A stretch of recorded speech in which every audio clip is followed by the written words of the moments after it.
তুমি শুনতে পাও? ওই যে মা যখন আমাকে নিয়ে সিরিয়া থেকে পালাচ্ছিল, তখনও তো বারবার আল্লাহকে ডাকছিল আর দরুদ শরীফ পড়ছিল। তুমি কি শুনতে পেয়েছিলে? আমাদের সাথে আরো অনেক অনেক অনেক মানুষ পালাচ্ছিল, চারিদিকে শুধু বোমা আর গুলির শব্দ। আমার খুব ভয় করছিল। আমাদের পাশের বাসার ছোট্ট মেয়েটা, ওর নাম সানা, ও তো হাঁটতে পারে না, তাই ওর বাবা ওকে কাঁধে তুলে নিয়েছিল। আমারও হাঁটতে খুব কষ্ট হচ্ছিল, কিন্তু ওরা আমার বাবাকে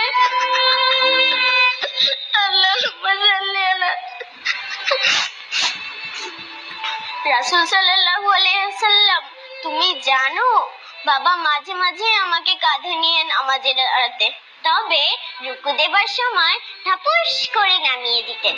তারপর আব্বু যখন সিজদায় যেতেন, তখন আমি আবার চট করে আব্বুর কাঁধে চড়ে বসতাম। নামাজ শেষে বাবা হেসে বলতেন, তুমিও নাকি ছোট্ট উমামা রাদিয়াল্লাহু আনহুকে নিয়ে এভাবেই নামাজ পড়তে? ওরা শুধু বাবাকেই না, ওরা আমার ছোট্ট এতটুকু পাখি নুঘাইরকেও মেরে ফেললো। সেদিন ওরা আমাদের বাড়ির আশেপাশে অনেকগুলা বোমা ফেলেছিল। আমরা লুকিয়েছিলাম গর্তের ভিতরে।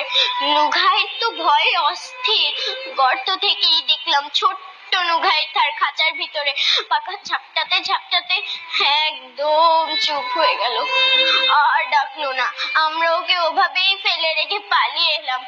তুমি বলেছিলে কেউ যদি শুধু শুধু একটা চড়ুই পাখিকে হত্যা করে, সেই বিচারের দিন চড়ুইটা গিয়ে আল্লাহর কাছে নালিশ করবে, আর আল্লাহ ওই খুনিদের ধরবে। আমি জানি আমার নুঘাইরও আল্লাহর কাছে নালিশ করবে। হে রাসূল, আজ তুমি কাছে থাকলে আমাকে জিজ্ঞাসা করতে না যে আমার নুঘাইর কেমন আছে, যেমন তুমি আবু উমাইর রাদিয়াল্লাহু আনহুকে জিজ্ঞাসা করেছিলে। জানো, কেউ এখন আর আমার নুঘাইরের খবর নেয় না। সবাই শুধু খাবার নিয়ে কাড়াকাড়ি করে। সবার ক্ষুধা অনেক বেড়ে গেছে তো তাই। বাড়ি থেকে পালিয়ে এলে ক্ষুধা অনেক বেড়ে যায়। বাসায় থাকতে আমার কখনো ক্ষুধা পেত না, মা খালি খালি জোর করে খাওয়াতো। আর এখন অনেক অনেক ক্ষুধা লাগে। মা বলেছিল পৃথিবীতে নাকি কোটি কোটি মানুষ, কিন্তু আজ তোমার মতো মানুষ মনে হয় একজনও নেই। তুমি বলেছিলে শান্তি ও শুভেচ্ছা বিনিময় করতে, মানুষকে খাওয়াতে, কিন্তু এখন কেউ আর শান্তির কথা বলে না, শুধু বোমা ফেলে। শুভেচ্ছা বিনিময় করে না, করে গুলি বিনিময়। এতগুলা মানুষ, সবাই যদি আমাদের উপর সামান্য একটা করে ছোট্ট রুটির টুকরাও ফেলতো, তাহলে কি আমরা সুন্দর করে পেট ভরে খেতে পারতাম না?